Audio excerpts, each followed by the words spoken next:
여러분 반갑습니다. 도전비전에서 소통과 협업 플랫폼을 만들고 있는 지용구입니다. 좀 전에 마지막 클로징이 너무 감동적이어서 뒤에서 잠깐 울컥했습니다.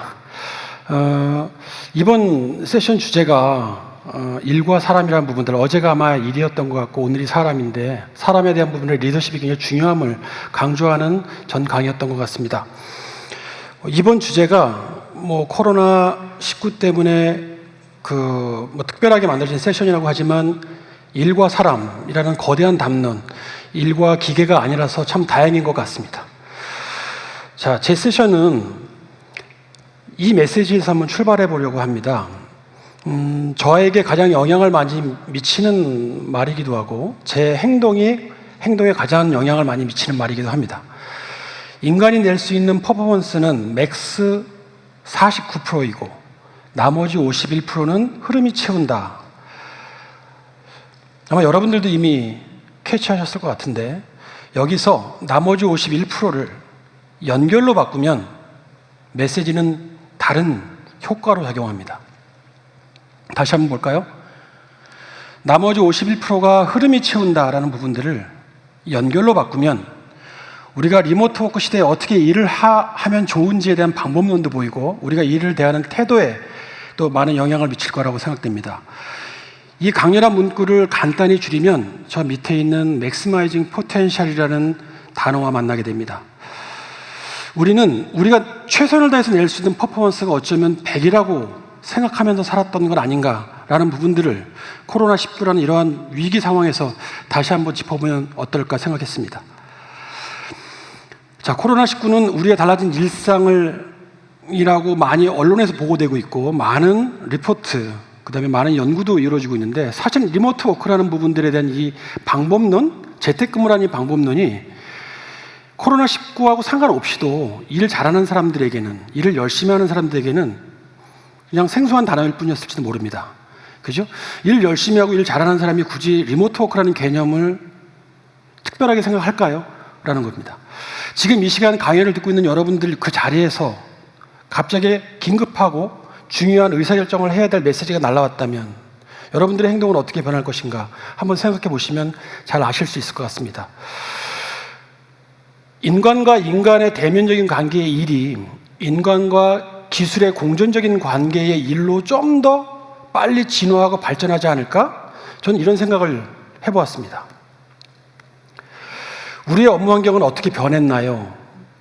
기술의 속도가 4차 산업혁명의 시대를 맞이해서 점점 빨라지고 있습니다. 반면 우리들의 변화하려는 의지나 우리의 습관은 점점 게을러지고 있습니다. 네트워크의 속도가 점점 빨라지면 어쩌면 우리의 기다림에 대한 인내심은 점점 줄어들지도 모르겠다는 생각을 해보았습니다. 맨 왼쪽에 있는 슬라이드에 대한 일과 삶에 대한 워라불, 워라벨. 얼마 전까지만 해도 우리가 워라벨이라는 용어가 굉장히 많이 유행을 했는데요. 코로나19 사태를 맞이해서 워라불이라는 용어가 다시 유행을 할 것 같습니다. 워크 앤 라이프 밸런스라는 부분들은 왠지 어감이 일과 삶을 자꾸만 분리하는 것이 우리의 행복의 조건인 것처럼 느껴졌다면 코로나19 사태를 맞이해서 일과 삶을 굳이 분리하는 것이 아니라 일과 삶은 원래 하나였다라는 부분들을 되새기게 하는 시대적 메시지가 아닌가 이런 생각도 해보게 됩니다. 가운데 있는 비대면 피드백에 대한 인사이트는 리더십에 관한 이야기인데 우리가 대면으로 커뮤니케이션에도 소통해도 잘 안 되는데 비대면으로 일을 하면 더 안 될 거 아닌가? 라는 부분들의 기우 또는 걱정이 우선 앞서는 것이 우리의 문화를 기술이 변하게 했지만 이제는 시대적 흐름이 이런 위기 속에서 우리가 이 문화를 바꿔야 되는 거 아닌가 억지로라도 이런 메시지가 담겨있는 말 같고요. 마지막에 커뮤니케이션과 소통 플랫폼은 기술에 대한 관점입니다. 우리가 이제 기술을 어떻게 응용하고 활용해야 되는가에 대한 부분들입니다. 기술의 깊이를 이야기하는 건 아니고요. 응용의 넓이를 말씀드리는 겁니다. 기술을 잘 활용하는 사람과 그렇지 못한 사람들의 차이가 큽니다. 업무 성과에 있어서, 업무를 처리하는 과정에 있어서도 굉장히 큽니다. 여러분들 요즘에 10년 전에 우리가 스마트폰을 대중화되면서 우리는 스마트라는 단어에 굉장히 한번 집중했던 적이 있습니다. 스마트라는 단어가 어떤 의미를 갖고 있죠? 기계가 알아서 척척 내가 원하는 것을 채워줄 수 있는 능력. 이 정도로 스마트라는 부분들 기술이 계속 빠르게 발전하고 있습니다. 그러다 보니까 우리 인간은 모든 것들을 기술의 기계에 맡기고자 하고 사람들은 개입을 최소화하거나 일을 안 하려고 합니다. 디지털이 굉장히 중요해지고 있는 이 시기에 여러분들 디지털의 반대말은 무엇일까요? 아날로그인가요? 아니면 아날라고인가요? 발음에 주의하셔야 됩니다. 기계가 알아서 척척 다 해주니까 인간은 점점 안 하려고 합니다. 안 하려고. 아날로그는 굉장히 중요한 인간의 감성이고 고유한 특성입니다. 디지털과 아날로그의 균형감이 굉장히 중요한 시대를 우리가 맞이하는 것이죠. 리모트워크 시대, 우리의 커뮤니케이션, 소통의 방법들은 어떻게 변해갈까요? 우리가 전달자와 수신자, 발신자와 수신자 그 사이에 정보를 교환하는 과정에 이런 8가지의 복잡한 단계가 존재합니다. 자세히 살펴보면 보내는 사람, 그 다음에 메시지, 그 다음에 메시지를 전달하는 방법론의 채널, 다양한 채널, 그 다음에 수신자. 또 그 수신자는 다시 송신자한테 피드백을 하게 되고 그 중간중간 과정에 노이즈라는 게 자리 잡고 있습니다. 노드가 길어지면 이 노이즈도 확산이 됩니다.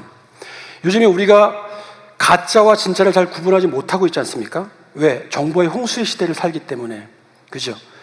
여러분, 가짜는 진짜의 반대말입니까? 아닙니다. 가짜는 진짜와 매우 유사하다입니다. 우리 인간이 갖춰야 될 역량 중에 하나가 있다면 가짜와 진짜를 구분해낼 수 있는 능력입니다. 가짜 정보를 피할 수 있는 역량입니다. 굉장히 중요한 시기죠. 자, 그런데 기술의 발달과 함께 이 커뮤니케이션 8요소에 하나의 요소가 더 추가될 것 같습니다. 그 하나의 요소는 제가 볼 때 맥락입니다. 맥락, 컨텍스트라는 맥락. 이 맥락이 굉장히 이해하기 어려운 이야기입니다. 여러분, 기술이 발달된 센싱 기술들이 커뮤니케이션의 방법론에 맥락, 소통이 가능하도록 작용할 수 있을까요? 다시 말하면 우리들의 감정, 이 커뮤니케이션 과정 속이 급한 건지, 복잡한 건지, 어려운 건지, 불안한 건지라는 부분들의 상황이 메시지에 같이 묻어서 흘러갈 수 있을까요? 저는 그런 고민을 좀 많이 해봤습니다. 우리가 커뮤니케이션 과정 속에 맥락이 포함된다면 소통이 좀 더 수평적이고 편안하고 긍정적이고 좀 더 촉진되지 않을까? 그런 기능들을 좀 만들어 보고 싶다. 그게 저의 수건 과제입니다. 그런 고민을 좀 남들보다 많이 하는 편이죠. 맥락이 얼마나 중요한지를 다시 한번 살펴보겠습니다. 맥락은 눈에 잘 보이지 않습니다. 여러분, 여기에 있는 저 화살표가 방향이 좀 다른 화살표의 맥락을 제거해 보겠습니다. 같은 길인데 맥락이 포함되면 길이는 달라 보입니다. 같은 길이의 수평선이 맥락이 포함됐을 때 달라 보이는 것처럼 우리들의 메시지도 긴급함, 복잡함, 불안함, 어려움, 난해함이라는 부분들의 맥락이 포함된다면 소통을 촉진시키는 데 굉장히 중요한 역할을 할 수 있다고 생각이 됩니다. 오른쪽에 있는 그림은 사람이 주머니에 손을 넣고 있는 느낌이지만 저기에도 맥락을 포함해보면 이런 그림입니다. 기대지 마시오. 맥락을 제거하면 이해가 잘 안 되지만 맥락을 포함해보면 텍스트보다 훨씬 명료하게 직관적으로 전달되는 효과가 있습니다. 기대지 마시오. 하나의 글자, 하나의 그림은 어쩌면 1000개의 단어보다 더 강한 메시지 효과가 있다는 것입니다. 소통을 촉진하고 아이들을 흐르게 하는 부분들에 대한 그 고민들이 날이 갈수록 깊어집니다. 특히 비대면 시대, 리모트워크 시대를 맞이해서 그 고민은 더더욱 깊어집니다. 고민의 깊이보다 우리들 생각과 관점을 좀 바꿔보면 소통하는 방법들이 좀 더 유연하고 편리하고 편안하게 바뀌지 않을까? 우리가 그동안 효율에 집중했다면 이제는 좀 더 결과의 효과에 집중하는 시기가 되지 않을까? 이런 생각을 해보게 되었습니다. 리모컨이 잘 작동을 하는데 지금 여러분들이 보시는 왼쪽은 훈민저금 해례본이고요. 오른쪽은 제가 만들고 있는 소통도구의 해례본입니다. 역사의 흔적이 담겼는지 굉장히 고서적으로서 이렇게 낡아 보이지만 저기 안에 우리가 한글을 어떻게 사용해야 되는지에 대한 그 원리와 사용 방법이 잘 녹아져 있죠. 제가 만들고 있는 소통도구는 이름은 비즈박스라고 하지만 이 안에도 소통을 어떻게 하면 촉진할까, 어떻게 아이디어를 흐르게 할 것인가, 기존의 방법보다 좀 더 강한 이라는 부분들의 숙제가 담겨 있습니다. 저기 내용 글씨는 여러분들 잘 읽을 수 없겠지만 제가 손글씨로 하나 한 땀 한 땀 쓴 글씨인데요. 내용 하나 기억나는 걸 제가 외워보면 이 세상에서 잘된 것 중에 잘된 것 세 가지 조건 중에 하나는 타고난 것, 하나는 진화한 것, 나머지 하나는 발전한 것이 있다고 합니다. 타고난 것은 신의 영역이고 진화한 것은 시간의 영역이고 우리가 할 수 있는 건 발전밖에 없습니다. 노력해서 발전시키는 것이죠. 이 발전이라는 부분들이 굉장히 중요한 역할인데 우리는 열심히 해서 그 발전이 이루어지는 것이 아니라 잘해야지 발전이 이루어지는 겁니다. 그렇게 해서 태동한 것이 지금 모양처럼 생겨있는 소통과 협업 도구인 비즈박스 알파라는 이러한 소통 협업 플랫폼입니다. 솔루션으로 보면 그룹웨어라고 부르기도 하고 또 기업용 메신저라고도 부르기도 하지만 이 안에서 많은 구성원들이 조직 커뮤니케이션을 하고 있습니다. 이 커뮤니케이션을 만들 때 소통이 좀 더 촉진되고 이 안에서의 아이디어는 좀 더 자유롭게 흘러가길 원하면서 만들었습니다. 여러분들이 다 알고 있는 기능들이 전부 다 노출되어 있죠. 메일. 근데 이 상태에서 메일은 우리들이 이제 비대면, 대면, 회사 안에서 쓰는 메일과 집에서 쓰는 메일에 대한 부분들의 걱정거리는 무엇이 있을까요? 보이지 않는 상태에서 집에서 일을 하면서 외부에 보내는 커뮤니케이션 툴 메일이 고객의 개인정보보호법을 위반하게 하고 회사의 중요한 대비 정보들을 노출시키는 것 아닌가라는 고민이 있습니다. 이 안에 이 기능에는 보안 메일, 승인 메일이라는 기능이 있는데 그것은 RPA라는 기능이 아니면 형태소가 아니면 자연어 처리하는 저희의 로봇이 저희는 덧봇이라고 하는데 개인정보법을 위반하는 어떤 그런 텍스트를 추출해서 고객한테 발송이 됐을 때 첨부 파일이나 안의 내용에 고객에게 발송되면 안 되는 위험한 요소의 텍스트가 있으면 걸러냅니다. 아니면 노티를 주죠. 또는 고객에게 발송이 된 메일이 고객이 읽지 않으면 그 메일을 회수하는 기능들을 갖고 있습니다. 쪽지 대화방 같은 경우는 여러분들이 카톡이나 문자를 보내는 과정하고 비슷하지만 어떤 것이 다르냐? 이 쪽지를 보낼 때 만약에 쪽지를 보낸 시간이 퇴근 시간 이후이고 급하지 않다면 시스템이 그 쪽지를 가지고 있습니다. 킵해놓고 있다가 대상이 로그인 됐을 때나 아침에 출근했을 때 그때 발송을 합니다. 저희는 에티켓 모드라고 부릅니다. 그죠? 소통이 좀 더 부드러우려면, 소통이 좀 더 직관적이려면, 소통이 좀 더 빠르려면, 소통이 좀 더 유용하려면 이라는 질문 속에서 나온 결과물들입니다. 에티켓 모드를 어디에다 넣을 것인가 라는 부분들, 그죠? 그 다음에 업무의 효율을 어떻게 개선해 줄 것인가 라는 부분들에서 나와 있는 모습입니다. 또한 오른쪽에 있는 화면의 구성은 타임라인입니다. 우리가 개인은 똑똑하지만 조직은 왜 멍청한가 라는 질문을 해봤을 때 내가 전체 속에서 자신에 속한 위치가 잘 보이지 않기 때문에 그렇습니다. 그죠? 운동회 때 100m 달리기는 1등을 하면서 발에 끈을 묶고 달리기는 나 혼자 잘 달려서 될 수 있는 게 아니지 않습니까? 조직은 협업을 해야 되고 그 협업의 가장 중요한 요소가 한 개가 있다면 그것은 바로 소통입니다. 이 소통에 대한 부분들의 문화적인 요소, 감성적인 요소, 맥락적인 요소가 기능에 어떻게 잘 녹아들어가서 융합되어 있느냐, 이것이 지금 시대에 좀 더 주목받고 있는 가치 아닌가 생각해 보게 됩니다. 저는 여기서 좀 더 실용적인 부분들에 대한 내용을 말씀드리고 싶습니다. 우리가 회사에서 쓰는 다양한 솔루션들이 있죠. 시스템들이 있습니다. ERP 시스템, KMS 시스템, SAP 시스템, CRM 시스템, 다양한 목적을 갖고 있는 기능의 솔루션들이 있는데 그 기능들의 대부분의 공통적인 표준은 프로세스를 담고 있다는 것입니다. 대표적인 것이 ERP 시스템이 그렇죠. 조직이 함께 같이 일을 해야 되기 때문에 이 프로세스. 근데 이 프로세스는 협업에 좀 유리합니다. 그러나 이 프로세스가 소통을 해야 되거든요. 이 프로세스가 소통의 유용성을 가지려면 플로우라는 개념하고 융합되어야 된다고 저는 생각합니다. 하여 여러분들이 보시는 왼쪽에 있는 그림처럼 프로세스는 좀 표준화되어 있고 좀 정형화되어 있고 방향이 분명하며 명료합니다. 좀 딱딱한 느낌도 들죠? 그렇지만 반면 플로우는 좀 유연합니다. 좀 자유롭죠? 방향성은 특별하게 없습니다. 이 프로세스와 업무라는 프로세스와 협업이 소통이라는 플로우와 잘 결합이 된다면 소통이 촉진되지 않을까라는 부분들에 대한 질문을 저희는 몇 해 전 만나게 되었고, 그 기능들을 시스템에 융합시켰을 때 확실한 효과, 소통이 촉진되고 아이디어가 좀 더 자유롭게 흘러다니는 모습들을 볼 수 있었습니다. 좀 더 자세히 설명드리면, 왼쪽에 있는 그림은 프로세스의 정형적인 기능인 전자결제라는 기능입니다.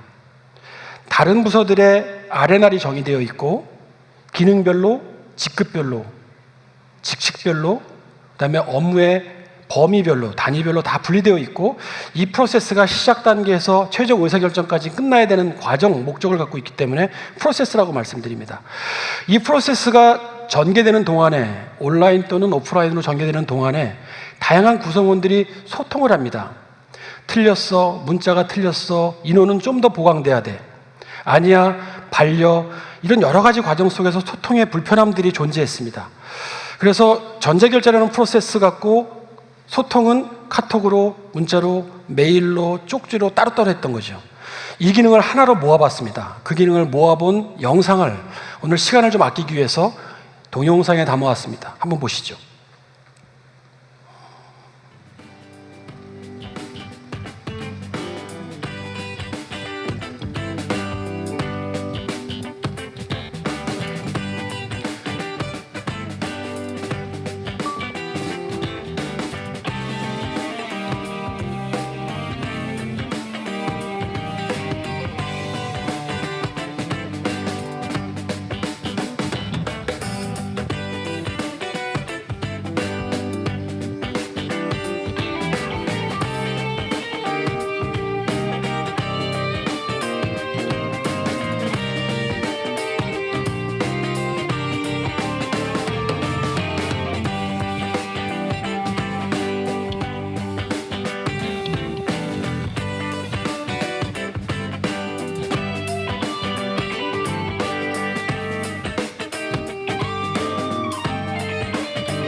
자, 여러분들 지금 보신 영상에서 프로세스와 플로우를 구분하실 수 있겠습니까? 어떤 것은 프로세스고 어떤 건 플로우인지 구분이 가능하십니까? 가능하지 않아야지 잘 만들어진 UI UX라고 생각합니다. 무엇이 프로세서이고 무엇이 소통인가는 구분하는 것이 아니라 그냥 하나인 것이어야 됩니다. 우리가 느낄 수 없어야 됩니다. 그냥 자연스러운 것처럼, 원래 그랬던 것처럼. 그런데 이것을 굳이 분리하려고 들면 그때부터 복잡해지고 어려워집니다. 혹시 여러분들이 지금 쓰고 있는 이 커뮤니케이션 툴이, 협업 툴이 분리되어 있지 않습니까? 질문에서 시작해 보시기 바랍니다. 자, 우리는 그동안에 이전 시스템이 나쁘고 지금 시스템이 좋은 것인가, 그런 과정이 아니라 기존에 우리가 좀 더 필요 충분 조건 중에서, 명제 논리학이라는 개념의 필요 충분 조건 중에서 필요 조건에 너무 함몰되어 있었던 건 아닌가라는 생각을 해보게 되었습니다. 필요 조건이란 시스템이 오류가 없어야 되고 안정적이어야 되고 끊김이 없어야 되고, 그죠? 그런데 뭔가 리모트 워크 시대에는 충분 조건이 필요하다고 생각됐습니다. 충분 조건이란 좀 더 편리하고 좀 더 사용하면서 만족감을 느낄 수 있어야 된다라는 개념입니다. B2B 소프트웨어는 목적이 분명하기 때문에 예쁠 필요가 없다, 충분 조건을 맞출 필요가 없다라는 개념이 아니라 우리가 이전에 사용했던 방법들이 좀 더 편리하고 쉬워야 된다. 다만 여기에 전제 조건은 좀 더 안전한 보안 요소가 강력하게 개입되어 있어야 됩니다.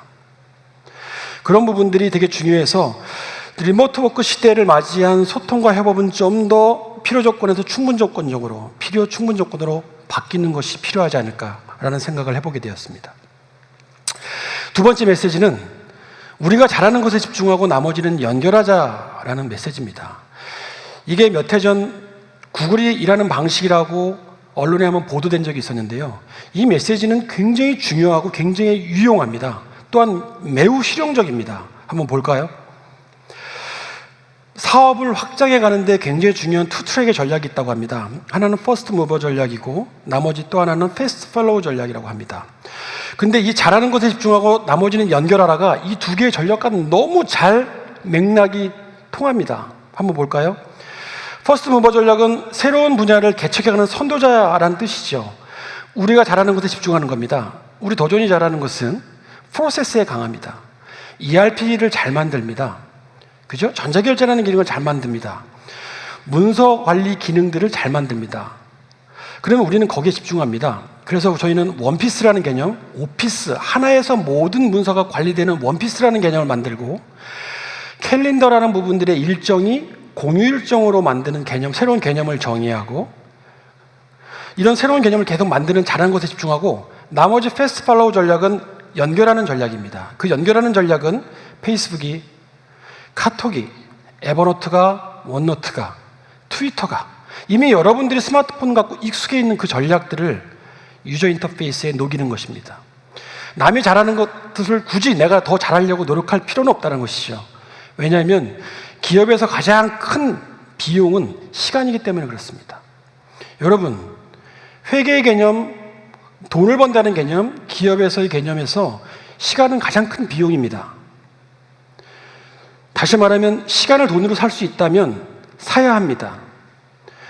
내가 만드는 도구가, 우리가 만드는 도구가 그 시간을 살 수 있게 해준다면 이라는 질문에 이러한 우리들의 고민들이 굉장히 유효했다고 저는 말씀드리고 싶습니다. 클라우드와 모바일 서비스가 확산되어 갈수록 사람들은 하나의 서비스 안에서 모든 것을 해결하고 싶어 한다. 모바일, 스마트폰이라는 게 우리 손 안에 들어와서 대중화를 이룰 때 클라우드라는 개념이 만들어질 때 이러한 메시지가 성립됐습니다. 이 메시지 그 이전에는 15년 전에 마크 와이저가 주창한 유비쿼터스 컴퓨팅이라는 개념이 이 말을 대신했습니다. 클라우드와 모바일 서비스가 확산되어 갈수록 사람들은 하나의 서비스에서 모든 것을 처리하고 싶어 한다. 이 메시지가 지금 리모트 워크 시대에 굉장히 잘 어울리는 메시지이기도 합니다. 그래서 저희는 이 메시지를 30초의 영상에 한번 담아보기로 했습니다. 한번 보시겠습니다.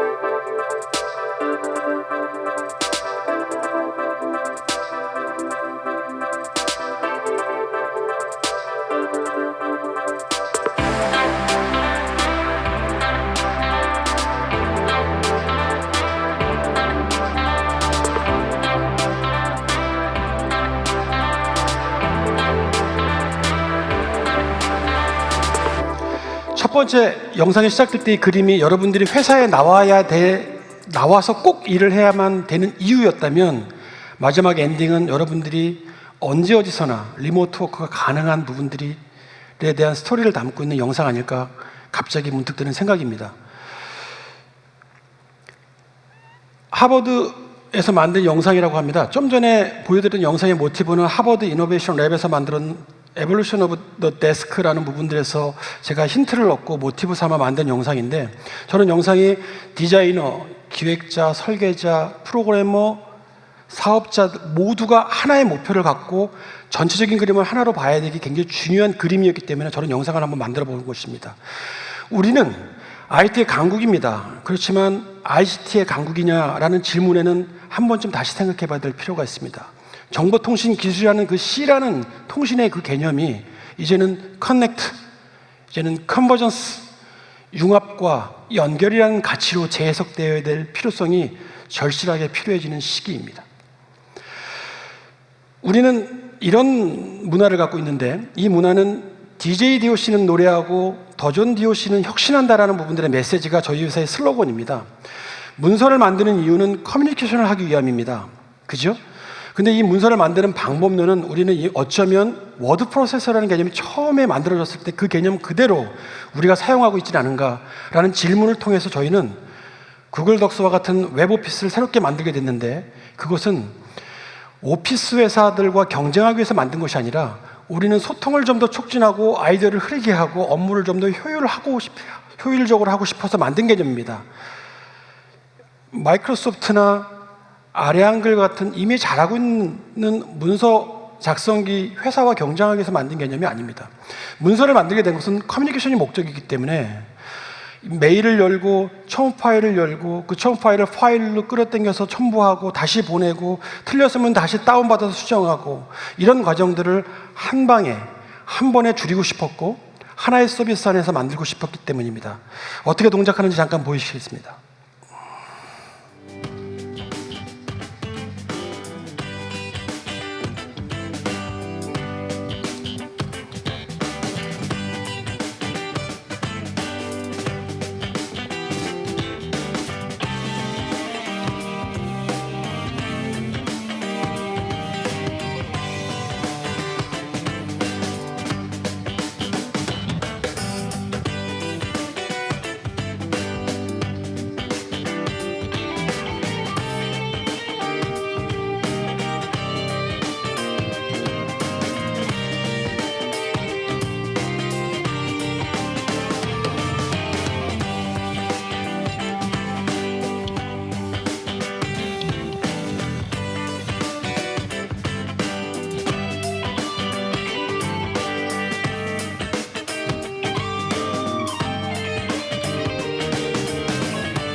플로우와 프로세스의 개념을 구분하실 수 있겠습니까, 여러분?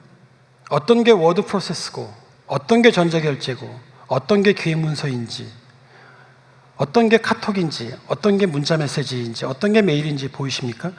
저희가 이런 과정들을 겪어서 결과를 뽑아왔더니 전체적인 업무의 퍼포먼스가 많게는 3배, 20단계의 19단계 정도의 이 프로세스가 많게는 3분의 1로 줄어드는 효과를 경험했습니다. 이제 이 경험을, 시간을 세이브한 부분들을, 시간을 산다라는 그 개념들을 이제 널리 전파해야 될 그 시기가 온 것 같습니다. 이런 시스템들은 코로나19를 라는 위기가 찾아오기를 우리가 기대하면서, 아니면 이런 것을 올 것 예측하면서 만든 기능이 아닙니다. 업무를 효율시키고 효율화하고 좀 더 효과적인 커뮤니케이션을 하고 싶었던 목표로 만들었는데 코로나가 찾아온 것이죠. 코로나라는 어떤 이 위급한 위대한 이 사회적 위기가 클라우드와 모바일과 이런 IT 발전의 도구들이 만들어지기 전에 만약에 왔다면 우리는 좀 더 혼란스럽고 복잡했을까요? 지금 보시는 일정이라는 캘린더도 그 기능이 엄청나게 변화해야 합니다. 저희는 이렇게 생각합니다. 일정은 개인이 쓰는 도구도 아니요, 그죠?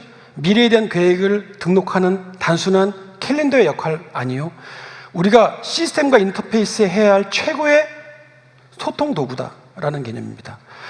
우리 영업사원이 길거리를 지나가다가 어제까지 수금돼야 될 잔금이 수금되지 않았다면, 이라는 가정에서 그 시스템, 수금이 되지 않았다는 정보는 누가 알고 있냐면 ERP 회계 시스템이 알고 있습니다.